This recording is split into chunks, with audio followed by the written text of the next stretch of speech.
Hey Foxes, I'm Bonnie. And I'm Abby. And welcome back to World News.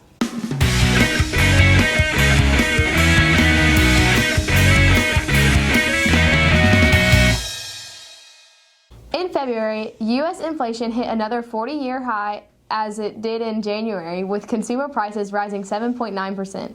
The new milestone is fueled by surging costs for gas, food, and housing. Inflation could be set to get worse as Russia's war in Ukraine causes gas prices to increase. A United Kingdom court has blocked gay marriage for the Cayman Islands, a group of islands located to the south of Florida near Cuba and Bermuda, a group of islands hundreds of miles west of North Carolina. The United Kingdom court that made the decision is the final court of appeals for several Caribbean islands. It sided with the government of Bermuda, which had fought against a local Supreme Court's decision to allow gay marriage. It also ruled that gay couples don't have the right to marry in the Cayman Islands based on the Cayman Constitution. The rulings were a fatal blow to activists fighting for gay marriage in both territories.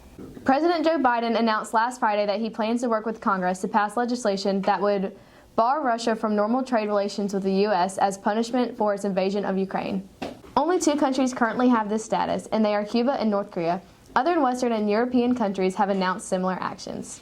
In China, the Chinese government has locked down the city of Changchun amidst a new spike in COVID-19 cases in the area. Residents of Changchun are required to remain home, with one member per household allowed to shop for food and other necessities every 2 days.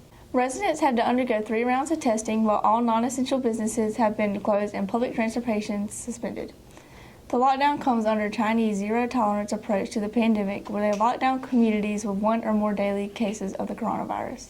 China's policies seem to be working, with it only having 4.6 confirmed cases of COVID-19 per million people, and the United States having 1,720 cases per million people, according to the total number of cases over 2 weeks as of Monday. China has about 4.25 times the population of the United States, with 1.4 billion people. Now to Mac and Gavin with Pro Sports. Hi, I'm Mac. And I'm Gavin. And this week, we're back with Pro Sports. Last Sunday, Tom Brady announced that he will not be retiring and will continue his 23rd season with the Buccaneers. Brady said that he felt it wasn't his time to become a fan yet and that he still has some unfinished business. With his return, the Buccaneers are now highly favored to be in the next Super Bowl. The Buccaneers are in a 3-way tie with the Bills and the Chiefs as favorites for Super Bowl 57. Colin Kaepernick is also being eyed for a return into the NFL. Recently, Kaepernick tweeted a video of himself practicing and doing passing drills and stated that he is still working. Last Sunday, he also sent out another tweet saying that he is more serious about making a comeback. Kaepernick hasn't played a game professionally in over 5 years and is still waiting for a call or any other opportunity to play football. In other news, the Yankees are making big decisions to get third baseman Josh Donaldson from the Twins. The Yankees are trading Gary Sanchez and Gio Urshela to the Twins for Donaldson and 2 other players. The Yankees are seeking to improve their left side of the infield, and they believe Donaldson at third base will achieve this. That is all for Pro Sports. Now back to the anchors. Thanks, guys. The main legal challenge to Texas's abortion ban law is effectively over after Texas's Supreme Court ended the legal challenge, according to the lead attorney against the Texas law, Mark Heron. The challenge was the best hope of stopping the U.S.'s most restrictive abortion ban, outlawing the medical procedure at 6 weeks of pregnancy with no exceptions for assault or incest. Abortion rates in Texas have dropped by more than 50%, and some have gone online to seek such alternative abortion options, such as receiving pills by mail. Back with this week's pop culture segment is Diamond. Hey Foxes, and welcome back to another week of pop culture. Kelly Clarkson is gaining some traction this week. Many men are happy because for once the woman is paying reparations in a divorce, and these payments are pretty massive. She has to make a one-time payment of $1.3 million, monthly payments of $115,000 in spousal support until January 2024, and $45,000 in monthly child support for her 2 kids, River and Remington. All of this adds up to about $6.6 million just over the next 2 years. Yikes. Never Have I Ever is scheduled to release its 3rd season this summer. This quirky teen comedy follows Debbie, an Indian American student at Sherman Oaks High School. If you like shows like On the Verge or Everything Sucks, then this is the show for you. Its 4th and final season has been teased to air 2024. That's all for this week's pop culture. Back to Bonnie and Abby.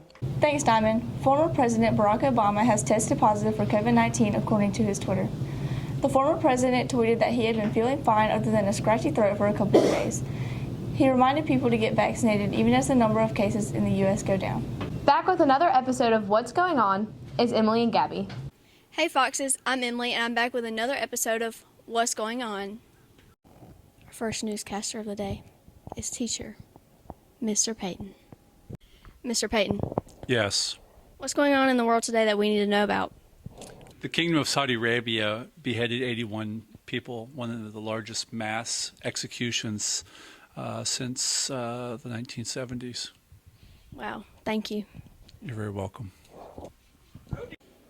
Our second newscaster today is student Jack Rode. Jack. Hello. Hello.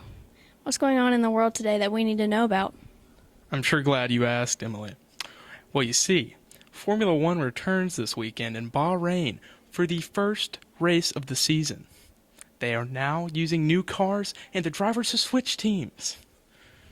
Thank you, Jack. No problem. Anytime. Our next newscasters are Venetia and Josiah. Hey, ladies. Hey, how you doing? What's going on in the world today that we need to know about? Dirk and Andy are having a baby. It's a girl. Thanks, girls. A Texas judge on Friday temporarily blocked investigations into the parents of transgender youth by Texas authorities. Texas state authorities were investigating the parents of transgender children for suspected child abuse for helping their children get gender-affirming medical care such as puberty blockers.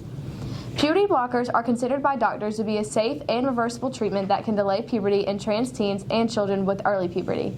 This all came after Texas's Governor Greg Abbott issued an order to investigate the parents of the children. The Texas judge said that the governor's order would be likely to fail legal challenges that the order exceeded Abbott's authority under the Texas Constitution and that gender-affirming care had never triggered an investigation prior to the order. France lifted most COVID-19 restrictions on Monday, ending the need to wear face masks in most settings and allowing people who aren't vaccinated back into restaurants, sports arenas, and other venues. The French government announced the move earlier this month based on an assessment of improving conditions in hospitals and the result of weeks of steady decline in infections. But in recent days, the numbers of new infections have started to rise again, and some scientists worry it may be too soon to lift restrictions. The easing of restrictions come less than a month before the first round of the French presidential election, scheduled on April 10th. That's all we have for you this week, Boxes. Stay informed.